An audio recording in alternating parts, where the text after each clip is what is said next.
오늘 말씀에 보면은 예수님이 그 사두개인들과 논쟁을 할 때 그들에게 대답할 수 없을 정도로 말씀을 잘하셨다 이야기를 듣고 바리새인들이 모여서 모여있는데 그 중에 한 율법사가 예수님께 시험을 합니다. 그것은 뭐냐? 율법사는 우리 구약의 율법의 말씀을 완전히 알고 있는 전문가죠. 그런데 우리 구약의 39권에 이 말씀, 엄청난 말씀이 있죠. 그런데 이 율법사가 질문을 하는 거예요. 예수님, 구약 성경이 39권에 엄청난 방대한 양이 있는데 이 계명 중, 이 말씀 중에서 어떤 것이 가장 큰 계명이고 가장 중요한 것입니까? 이렇게 물었다는 거예요. 그런 율법사이기 때문에 많은 걸 연구해서 알고 있는 사람이에요. 그러나 이 성경의 양이 너무 방대하고 너무 놀랍기 때문에 이 중에서 꼭 집어서 이 말씀이 가장 중요하고 이것을 꼭 지켜야 된다. 그런 말씀을 말씀해 주십시오. 이렇게 이야기를 한 거예요. 그 자기가 몰라서 하는 거예요. 몰라서. 그래서 여러분 우리가 어떤 책이든 그 책을 보게 될 때 그 책의 주제를 우리가 한 줄로 요약을 하잖아요. 우리 학교 다닐 때 매일 하는 게 뭡니까? 그 책을 소설을 하나 읽고 또 그 책을 뭐 시험 문제도 한 문단을 읽고 여기 말하고 싶은 주제는 무엇이냐? 그럼 그것을 한마디로 딱 요약을 해야 되거든요. 그게 공부를 잘하는 사람이에요. 국어를 잘하는 사람이에요. 근데 여러분 성경이 예수님 당시에는 신약 성경이 없었으니까 예수님 돌아가시고 나서 제자들이 70년 후부터 쓴 거예요. 그게. AD 70년부터 적어진 거지 예수님 말씀하실 때 받아 적은 게 아니에요. 그러니까 예수님 때는 구약 성경만 있었어요. 예수님이 부활 승천하시고 나서 이제 금방 예수님이 재림할 줄 알았는데 안 오시는 거예요.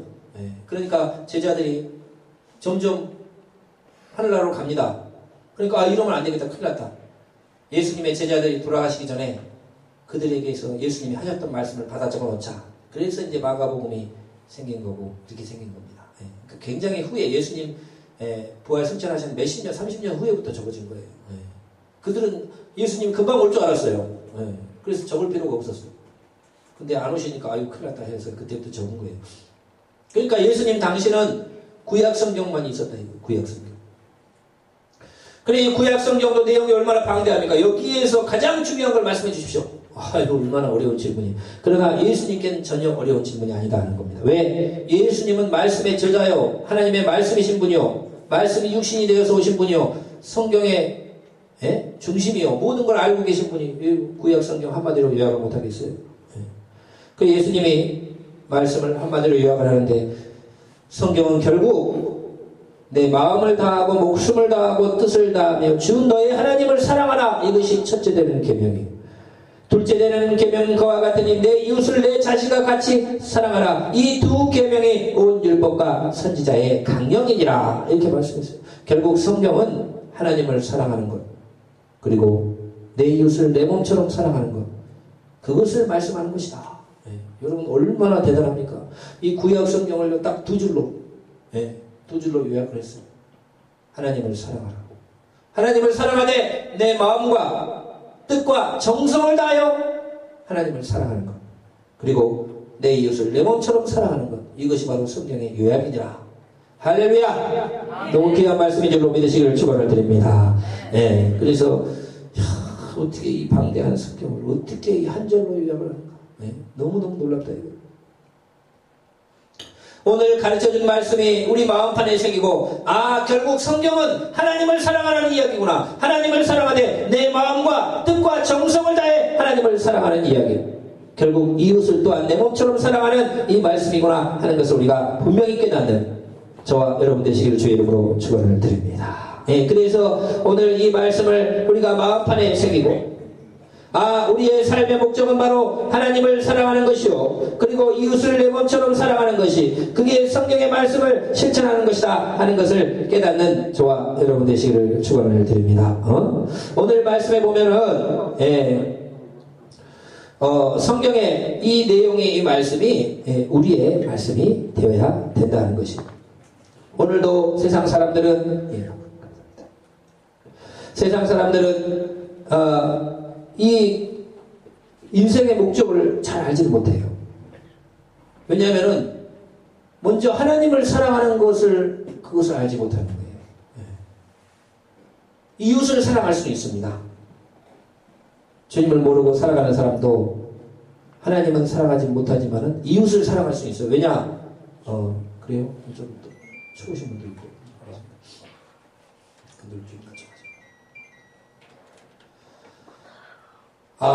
내 이웃을 사랑해, 내 가족을 사랑해야겠다. 우리 부모를 사랑해야 되겠다. 네. 우리 아내를 사랑해야 되겠다. 내 자녀를 사랑해야 되겠다. 네. 이웃도 제일 가까운 이웃이 가족이잖아요. 내가 열심히 노력해서 우리 가정에 내가 부유하게 돼서 우리 부모님을 잘 모시고 우리 가정도 부유한 삶을 살아서 우리 자녀들 축복받는 삶을 살게 해야지. 예, 그런 생각을 가지고 오늘도 세상 사람들이 열심히 노력하고 그런 사람들 많이 있고 그래도 그렇게 사는 사람들은 그래도 훌륭한 사람들이에요. 그렇게 안 사는 사람도 많거든요. 그러니까 그것은 이웃을 사랑하기 위한 삶이다. 이웃 중에 가장 가까운 내 가족을 사랑하기 위해서 오늘도 많은 사람이 수고하면서 노력하면서 하고 있다는 거예요. 그러나 그것은 이웃을 사랑하는 것은 될 수 있을지언정 하나님을 사랑하는 그 근본적인 첫 번째 목적에는 아직 도달하지 못했다는 것입니다. 우리 믿는 사람들의 삶의 목적에 가장 중요한 것은 우리는 하나님을 사랑하기 위해서 온 우주 만물을 지으시고 만왕의 왕이요 만주의 주요 우리를 만드신 분이요 온 우주 만물의 주인이시오 우리를 마지막에 심판하실 분이요 우리를 천국 데려가실 분이요 우리의 죄를 다 용서하시고 구원하실 그 삼위일체 하나님을 사랑하기 위해서 살아가는 것이 우리 믿는 자들의 삶의 유일한 가장 큰 목적이 되는 줄로 믿으시기를 축원을 드립니다. 하나님을 사랑하기 위해서 세상 사람들은 전혀 알지 못하지만 우리는 하나님을 사랑하기 위해서 하나님을 섬기기 위해서 하나님을 예배하기 위해서 하나님을 기쁘시게 하기 위해서 살아가는 것이 우리의 삶의 목적이다 이거예요. 저도 어렸을 때는 교회 학교는 다녔지만 하나님을 잘 알지 못하니까 그냥 목적은 없어요. 그냥 뭐 살아가는 거죠. 학교에서 공부해라고 열심히 하고 또 시간 되면 놀고 목적은 없어요. 그러다가 갑자기 뭐가 되고 싶다. 그 꿈, 학교에서 꿈이 뭐냐면 그 꿈을 가지고 또 열심히 노력해라. 알겠습니다. 그리고 뭐 다 잊어버리고 또 놀고 시킨 거 하고 그런 거죠. 그런데 하나님을 알고 나서부터 내가 하나님을 제대로 알고 나서부터 삶의 목적이 다른 거구나.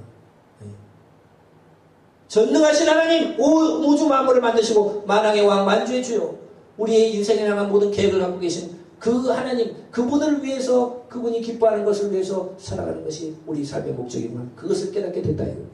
우리 믿는 자의 삶은 믿지 않는 자들과 전혀 다른 줄로 믿으시기를 축원을 드립니다. 믿지 않는 사람들은 삶의 목적이 있지가 않아요. 우리 인터넷에 보니까 그 교황이 지금 일본에 왔죠. 근데 일본 가기 전에 태국인가 어디 불교 나라를 갔어요. 거기에 그 불교 가장 높은 사람들 그 우상 있는 그곳에 참석을 해가지고 그곳에 신발을 벗고 들어오라 이제 그런 거예요.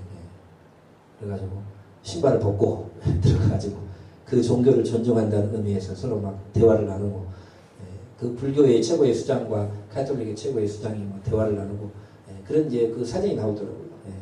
거기 보니까 이제 인터넷에 댓글은 야 이렇게 해야지 기독교 외골수록 자기만 구원받는다고 저렇게 교황이 얼마나 훌륭하고 저렇게 다른 종교를 존중하고 저런 게 바로 종교고 평화고 사랑이다. 인터넷 막 칭찬이 막 자자해요. 그건 세상 사람들 눈으로 보는 것이죠. 구원의 유일한 길은 예수 그리스도. 그분만으로 우리가 구원받고 그분만으로 우리가 영생받고 그분만으로 천국 가는 거죠. 우리는 이 영적 진리 가운데 우리가 바로 서서 이 땅에 하나님 나라 예수 안 믿는 사람 다른 종교를 믿는 사람들까지도 복음을 전해서 그들도 구원과 영생과 축복을 받게 하는 우리는 세상 사람이 이해할 수 없는 우리 예수 믿는 사람만 이해할 수 있어요. 예수 안 믿는 사람은 이해 못합니다. 그러나 성경에 분명히 나오잖아요. 주님만 유일한 구원의 길이고 우상을 섬기는 것은 하나님은 진노를 받는 일입니다. 그래서 여러분 우리의 삶의 목적은 예수를 믿는 사람은 전혀 다른 거예요. 우리는 하나님 나라 하나님 영광을 위해서. 네. 다른 종교를 믿는 사람조차도 예수를 믿게 만들어서 천국 데려가야겠다는 그런 전혀 다른 삶의 목적이 생겨버리는 거예요. 네. 구원의 사실이 확실해져요. 예수를 안 믿는 사람은 몰라요. 예수를 안 믿는 사람은 그냥 서로 종교끼리 평화롭게 지내지 왜 저렇게 뭐 예수 믿으라고 귀찮게 하고 다니고 왜 저렇게 하느냐. 예? 예? 아니 네가 천국 가고 싶으면 네만 가. 왜 다른 사람까지 귀찮게 하느냐. 그것은 예수를 모르라면 그런 식으로 생각할 수가 있어요. 네. 그러나 예수를 아는 사람은 예수만이 유일한 길이요 우리를 위해 십자가에 달려주신 예수 그리스도의 그 보혈의 피만으로 우리가 천국 가고 그렇지 않으면 지옥 갈 수밖에 없다는 이 영적 진리를 바로 아는 사람은 그렇게 살 수가 없는 거예요. 그래서 다른 종교를 다니는 사람들까지도 전도하려고 합니다. 네. 다른 신을 믿는 사람까지도 그것은 아니다. 참된 우리 하나님만을 섬겨야 된다. 네? 주님의 폭로 인도하려고 하는 거예요. 그것을 전혀 이해하지 못한 사람은 전혀 이해하지 못하는 거예요. 네. 아는 믿는 자만 알게 되는 거예요. 자, 그래서 여러분 우리의 삶의 목적은 이제 예수 믿는 사람은 전혀 다릅니다. 하나님을 위해서 사는 겁니다. 네. 주님을 위해서 내 인생을 드려야 되겠구나. 나는 주님을 기쁘시게 하기 위해서 살아야 되겠구나. 네. 이 땅을 떠나면 다가 아니고 천국과 지옥이 있어서 예수 믿는 사람 천국에서 영생 복락하고 예수 안 믿는 사람 지옥에서 영원히 고통받는구나. 그러면 내가 이 땅에서 전도하고 선교하고 영혼들을 구원해서 같이 천국 데려가야 되겠구나. 전혀 다른 삶의 목적이 생겨버리는 거예요. 네. 이것은 성령이 구원받는 사람만 할 수 있는 거지 예수 안 믿고 구원 안 받는 사람은 그런 생각 자체를 하지 못하는 거예요. 네. 자, 그래서 여러분 우리 예수 믿는 사람은 오늘도 내 삶의 목적은 하나님을 사랑하기 위한 것, 하나님의 말씀대로 살기 위한 것, 하나님을 영화롭게 하기 위한 것, 어떻게 하면 하나님을 기쁘시게 할까? 그것이 바로 여러분의 삶의 목적이 되시기를 주의 이름으로 축원을 드립니다. 네. 여러분 이러한 삶을 살면 행복하다 이거예요. 네. 저도 20대 때 초반에 헌신하면서 내가 주를 위해서, 하나님을 위해서, 그분이 기뻐하시는 일을 위해서, 그분을 영화롭게 하기 위해서 살아가는 것이 내 목적이구나 이걸 깨달았어요. 그리고 영혼 구원을 위해서 살아가야 되겠구나. 네. 여러분 다른 종교를 믿는 것은요 어떻게 보면 쉬워요. 왜 쉽냐? 여기에 우상을 하나 만들어 놓고 여기에 절을 하면 된다. 눈에 보이거든. 눈에 보여요. 그러면 복잡하지가 않잖아요. 그래서 거기에다가 절만 하면 된다. 여기서 몇백 번 절을 하면 축복을 받는다. 그렇게 해가지고 눈에 보이게 만들어갖고 거기다 막 절을 하고 하면 되는 거예요. 또 막 산에 가가지고 저 산신령 그 산의 나무에 절을 하면 되고 저 바다에 가가지고 저 바다를 향해서 막 엎드려서 절을 하면 되고 눈에 보이는 것을 섬기는 거예요. 그러나 우리 하나님은 눈에 안 보입니다. 그게 답답한 거예요. 아니 하나님도 딱 보이면은 되는데 눈에 안 보이는 하나님을 섬겨야 되고 눈에 안 보이는 하나님이 내 인생의 가장 큰 목적이고 눈에 안 보이는 그 하나님을 위해서 우리가 예배하고 눈에 보이지 않는 그 하나님을 우리가 찬양하고 그분을 따르고 그분의 말씀대로 산다라고 하니까 여러분 이것이 참 어떻게 보면은 다른 종교하고 다른 거예요. 하나님은 눈에 안 보여요. 눈에 안 보이는데 살아계시다고 우리가 모여서 지금 뜨겁게 예배를 그분을 영화롭게 하고 눈에 안 보이는데 우리는 그분을 위해서 살고 있다고. 내 삶의 가장 큰 목적은 하나님을 위해 사는 것이다. 우리가 결단하고. 영적인 이야기예요. 이건 완전히. 그러니까 우상 종교는 아주 쉽다 이거예요. 눈에 보이는 데 가서 절을 하면 되고 눈에 보이는 것을 따라가면 됩니다. 우리 하나님은 전혀 다르다 이거예요. 그래서 여러분 우리 삶의 목적 저도 어제 많은 생각을 해봤습니다. 하나님 제가 정말 제대로 가고 있는 것인가요? 가끔씩 나한테 질문을 하는 거예요. 그런데 내가 되돌이켜보면 그래도 나는 주를 위해서 살고 있고 그분의 나라를 위해서 살고 있고 그분이 기뻐하시는 일을 위해서 저는 뭐 20대 때부터 계속 이 길만 왔으니까요. 되든 안 되든 나는 주님을 위해서 산다. 주님을 위해서 예배하고 주님을 위해서 주님을 전하고 그리고 영혼들을 천국으로 인도하고 주님을 위해서 나는 살아간다. 이것이 우리의 삶의 목적, 제 삶의 목적이 된다는 거예요. 여러분 주님만이 여러분의 삶의 목적이 되시고 주님만을 예배하고 주님만을 사랑하고 주님만을 위해 살아가는 것이 저와 여러분의 위대한 삶의 목적이 되시기를 주의 이름으로 축원을 드립니다. 하나님 나라, 하나님 뜻, 그 영혼들을 전도하고 선교하고 주님을 예배하고 주의 말씀을 말씀대로 살고 말씀을 쫓아가는 그런 삶이다. 하나님을 따라갈 때 여러분의 삶에 가장 큰 축복이 넘치고 여러분을 향한 주의 뜻이 이루어지는 줄로 믿으시기를 주의 이름으로 축원을 드립니다. 주님은 우리의 기업이에요. 기업. 예. 내 삶의 그 목적이 하나님 나라예요. 하나님 뜻이다.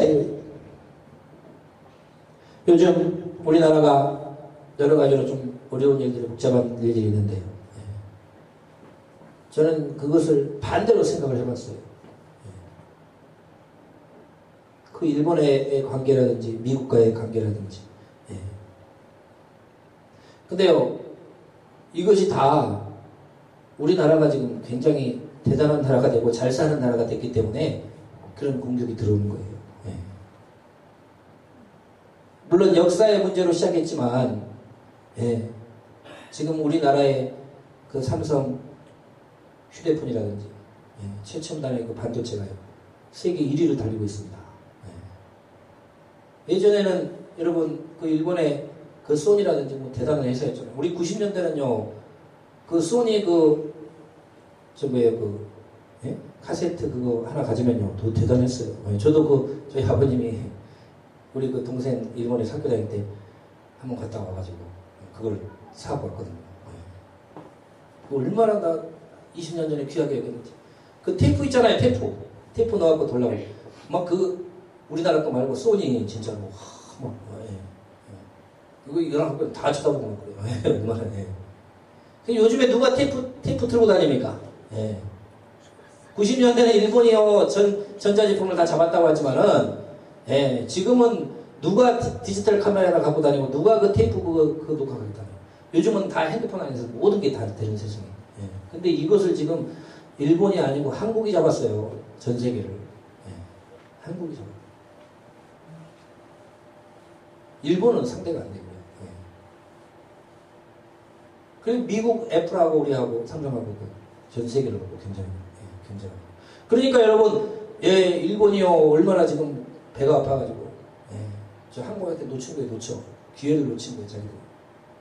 그래서 이제 이 안에 뭐 핵심 부품이라든지 이런 그런 것들을 규제를 하면서 지금 한국이 세계적인 1위가 되는 것을 막기 위해서 막 그렇게 한 거예요. 근데 가만히 보니까 그게요 일본만 우리를 견제하는 게 아니고 미국이 우리를 견제하고 있더라고. 난 그것까지 생각 못했어요. 근데 얼마 전에 인터넷 나왔어요. 트럼프 대통령이 자기 애플 거기에 가가지고 삼성은 훌륭한 회사지만 하여튼 그 종합적인 말은 우리 애플이 더 잘 된다 이거야. 그래가지고 삼성을 견제하고 있어요. 그러니까 나는 이상했거든. 왜 저 일본이 저렇게 나오고 하는데 일본은 혼 안 낸다고 왜 한국만 자꾸 압력을 넣나 했더니 미국이요. 일본이 한국을 힘들어 해가지고 한국을 꺾어주는 걸 원했단 말이에요. 속으로. 왜? 일본은 이미 자기 상대가 아니에요. 한국 삼성과 미국의 애플이 경쟁사고. 그러니까 일본이 이렇게 우리를 부품을 어렵게 해가지고 그러면 삼성이 안 될 거 아니에요. 그러면 자기가 애플이 더 잘 되는 거 아니에요. 그걸 바로 그러니까 조용히 있었던 거예요. 그건 몰랐어요. 생각을 못했어요. 일본이 막 저렇게 수출 규제하는데 미국이 혼내가지고 한미국 동맹을 이렇게 잘해야 되는데 왜 일본한테 가만히 놔두고 왜 한국에만 압력을 넣나 했더니 지금 한국이 미국의 경쟁 상태가 된 거예요. 전혀 다른 거예요. 지금 딴 세상에 우리가 지금. 그러니까 우리가 이것을 이제 우리가 복수로 그 지소미아 그걸로 우리가 복수를 한 거 아니에요.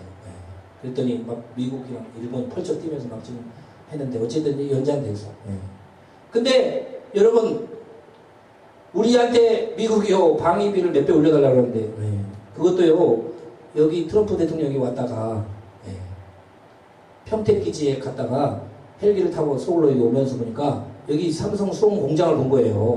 예. 그리고 이게 뭐냐 그랬더니 삼성 공장이라고.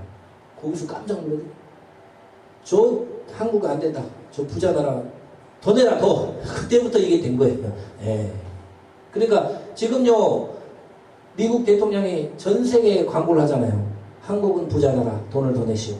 한국은 부자 나라 돈을 더 내시오. 계속 여러분 근데 이게 웃어야 될지 울어야 될지 우리는 알지 못하지만요. 반대로 생각하면 이게 보통 너무 감사한 일이었죠. 왜?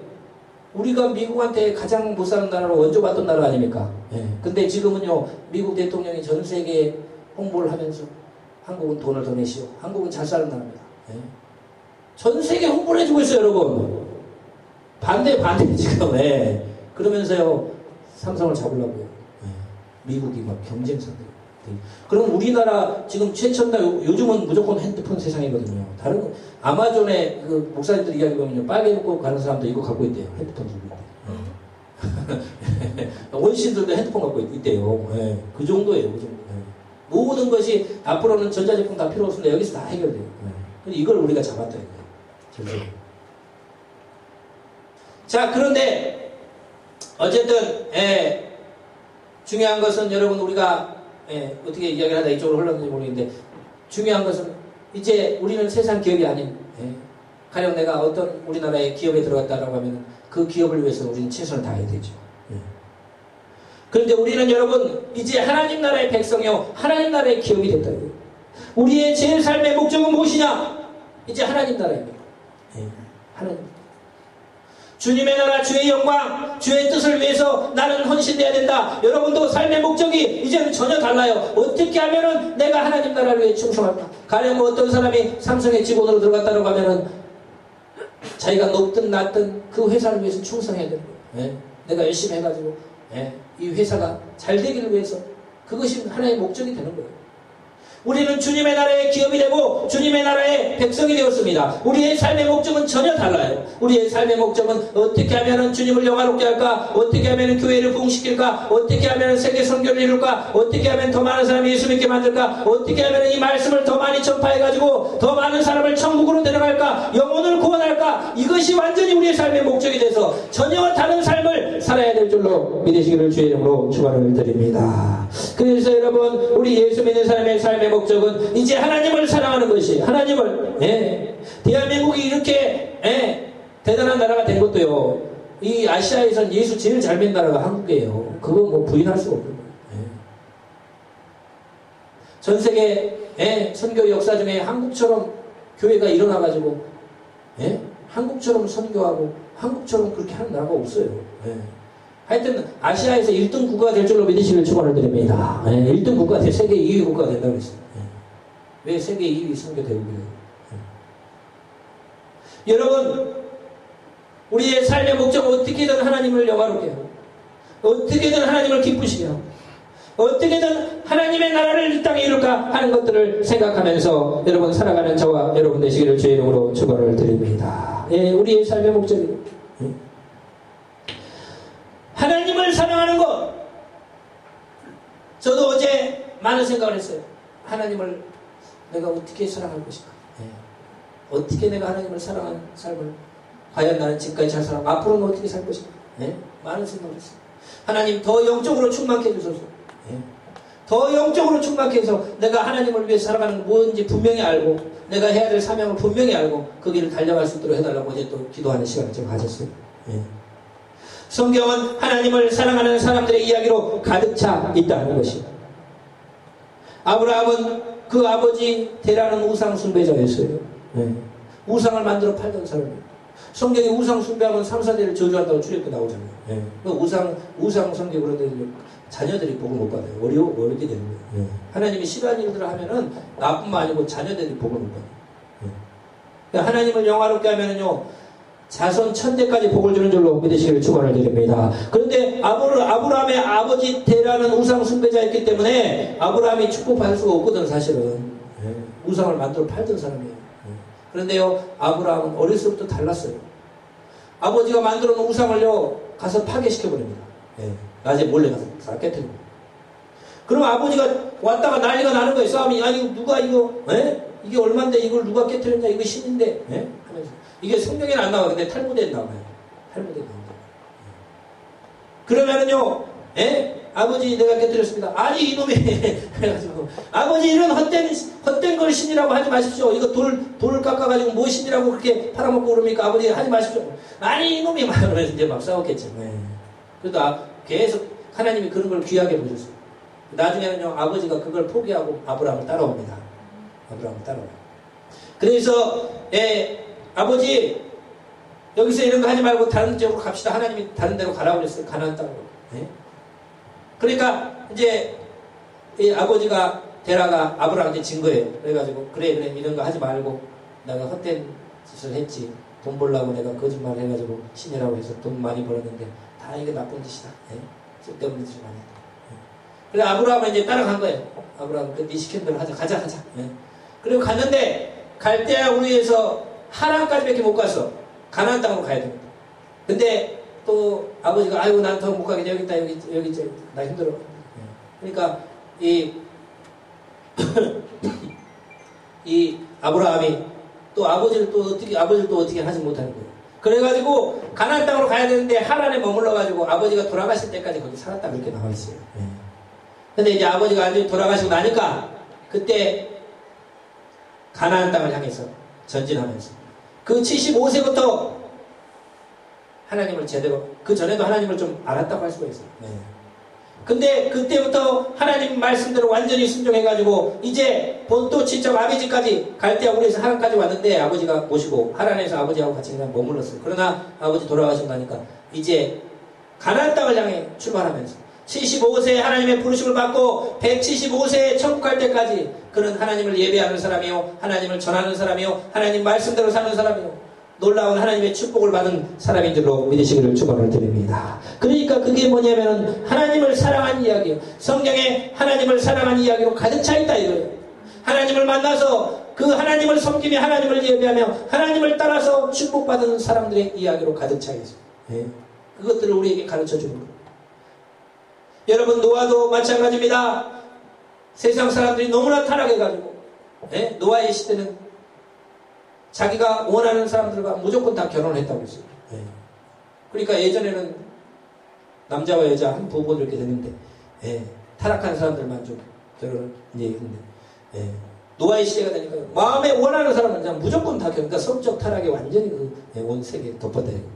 그리고 폭력, 힘센 놈이 왕이에요. 그때 나라도 없기 때문에 힘센 놈이 막 또롭혀하고 뺏고 막 죽이고 뭐 그런 살죽과 성적 방종과 타락이 가득한 세상이다. 그래 노아는 살다가 이것은 아닌데 그때는 하나님 말씀은 없었어요. 성경책은 없었으니까. 성경책은 모세 때 지어진 거지 그때는 없었어요. 성경. 아브라함도 성경은 없었어요. 성경이 없던 시대예요. 근데 하나님이 말씀을 줬다 이거예요.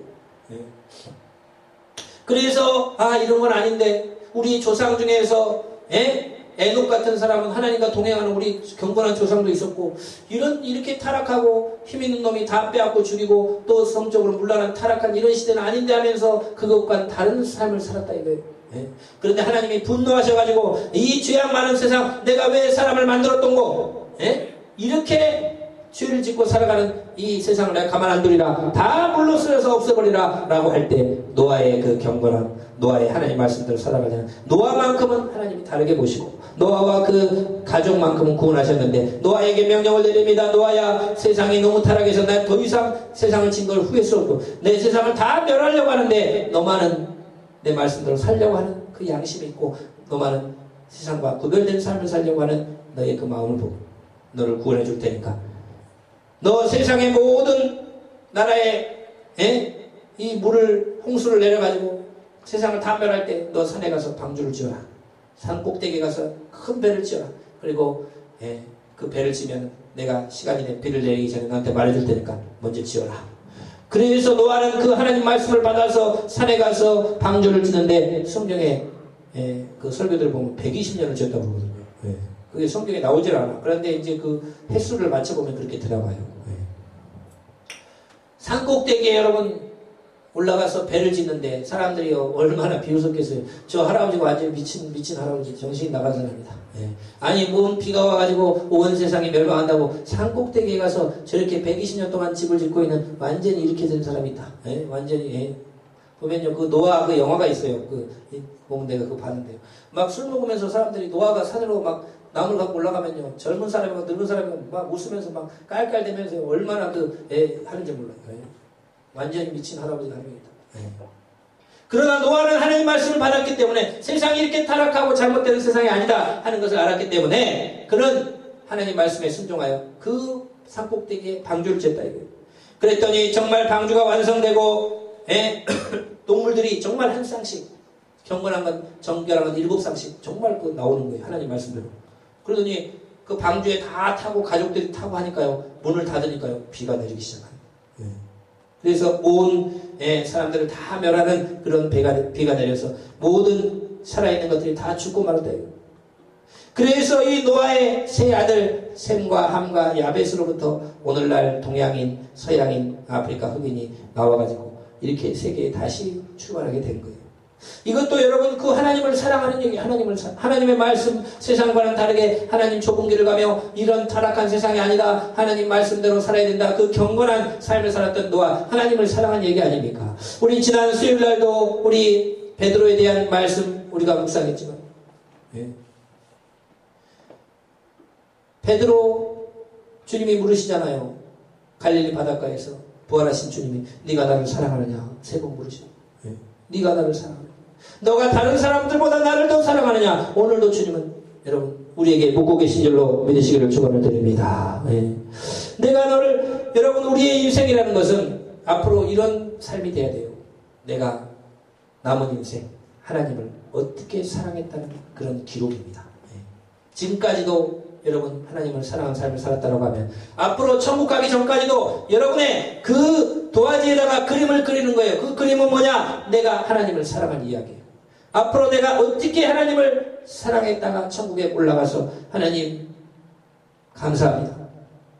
저는 이 땅에서 주님을 만나고 주의 자녀가 되고 구원을 받고 나서 하나님을 위해서 이런 일을 하다가 부족하지만 올라왔습니다. 이렇게 말할 수 있는 저와 여러분 되시기를 축원을 드립니다. 그래서 베드로에게 주님 말씀하잖아요. 내가 너를 사랑하느냐 3번 물으신 다음에 내가 너를 주님을 사랑합니다. 주께서 아십니다 라고 했을 때 내 양을 치라 내 양을 먹이라 사명 주시고 그리고 너는 나를 위해서 나이 들어서 순교하게 될 것이다. 그리고 예언을 주잖아요. 그래 베드로가 정말 오순절날 성령을 받고 나서 한 번 설교하면 3,000명이 예수를 믿고 죽은 자를 기도하면 죽은 자가 살아나고 베드로에게 왔던 사람들이 모든 질병이 고쳐지면서 엄청난 사역을 감당합니다. 마지막에 로마까지 가서 전도하고 선교하고 로마 시대 아닙니까? 로마에 가서 많은 사람을 전도하고 선교할 때 그 네로 황제가 바울도 죽이고 베드로도 죽였어요. 순교시켰어요. 그 외에 기독교인들 많이 죽였어요. 불을 내가지고 자기가 불 질러가지고 미쳐가지고 기독교인들이 죄질렀다고 거짓말 해가지고 많은 사람을 죽였어요. 그때 사람들이 베드로를 막 피신시킨 거예요. 베드로는 예수님의 수제자니까 살려야 되니까 많은 성도들이 사자밥이 되고 막 죽어가는데 베드로를 피신시켜서 로마에서 꺼내놨단 말이에요. 그때 베드로가 아이고 나 이제 살았구나 하고 있는데 예수님이 환상이 보이는 거예요. 예수님이 십자가를 지고 로마를 향해서 걸어가는 거예요. 그러니까 베드로가 놀래가지고 주여 어디로 가십니까? 그게 바로 쿠오바디스 도메네의 그 영화입니다. 그 실화예요. 주여 어디로 가십니까? 했더니 나는 오늘도 로마에 가서 십자가에 못 박히러 간다. 이렇게 이야기를. 그러니까 베드로가 맞아. 내가 순교할 때가 지금 바로 여기구나. 주님이 나보고 주를 위해서 순교한다고 했지. 지금 성도들은 붙잡혀서 죽어가는데 나 혼자 살겠다고 이 나이든 내가 여기까지 왔다니 나도 주님을 따라 가겠습니다. 해가지고 다시 로마로 들어가잖아요. 가서 체포됩니다. 그리고 내가 예수님의 수제자 베드로 나를 죽여주시고. 그러니까 이제 난리가 난 거예요. 잡았다. 베드로를 잡았다. 그래서 예수님을 베드로를 죽이려고 하는데 너도 예수님하고 똑같이 죽어라. 십자가에 못 박혀서. 그런데 베드로가 이야기하잖아요. 아니 나 같은 죄인이 어떻게 예수님과 똑같이 십자가에 죽을 수가 있습니까? 나는 십자가에 좀 거꾸로 좀 매달아 주시오. 그래서 십자가에 거꾸로 못 박혀서 순교한 게 베드로라 이거. 그러니까 베드로 그의 삶은요, 예수님을 만난 이후에 사람 낚는 물고기 낚는 어부가 아닌 사람 낚는 어부가 되어서 주님을 사랑하고 섬기고 많은 영혼을 건지고 구원하다가 마지막에 자기 생명까지 주를 위해 바친 주님을 사랑한 스토리요, 주님을 사랑한 이야기다 하는 거예요. 예. 예. 여러분, 우리의 삶 가운데서 여러분 이제 여러분의 삶도 남은 인생을 내가 어떻게 살아갈 것인가. 예. 그래서 주님을 사랑한 이야기. 앞으로 나도 여러분, 저도 앞으로 어떻게 어떤 인생이 써져서 마지막에 주님 올라갈 때까지 내가 어떤 삶으로 충성할지 나도 아직 잘 모르겠어요. 예. 그러나 여러분도 여러분 각자 나는 주님이 나를 부르신 날까지 주를 위해서 어떻게 했습니다. 주를 사랑하기 위해서 오늘 말씀처럼 하나님을 마음과 뜻과 정성을 다해서 사랑하라. 이 첫 번째 계명이 나의 계명이 돼서 나는 주님을 사랑하기 위해서 무엇을 하다가 올라왔나이다. 이렇게 고백할 수 있는 저와 여러분 되시기를 축원을 드립니다. 오늘 우리의 삶의 목적은 믿지 않는 자와 전혀 다르다 이거예요. 마음과 뜻과 정성, 목숨을 다해서 하나님을 사랑하기 위한 것이 우리 믿는 자의 삶이라는 것을 분명히 깨닫고 오늘도 하나님을 예배하고 하나님을 섬기고 선교하고 전도하고 하나님의 뜻을 이루기 위해서 하나님을 사랑하기 위해서 여러분 각자의 향한 주의 뜻을 향해서 오늘도 전진하시는 저와 여러분 되시기를 축원을 드립니다. 기도합니다. 아버지 감사합니다. 하나님을 사랑하되 마음과 뜻과 정성을 다하여 사랑하는 것이 우리의 믿는 자들의 삶의 제일의 목적이라 말씀했습니다. 아버지 어떻게 주님을 사랑하고 어떻게 주님을 섬길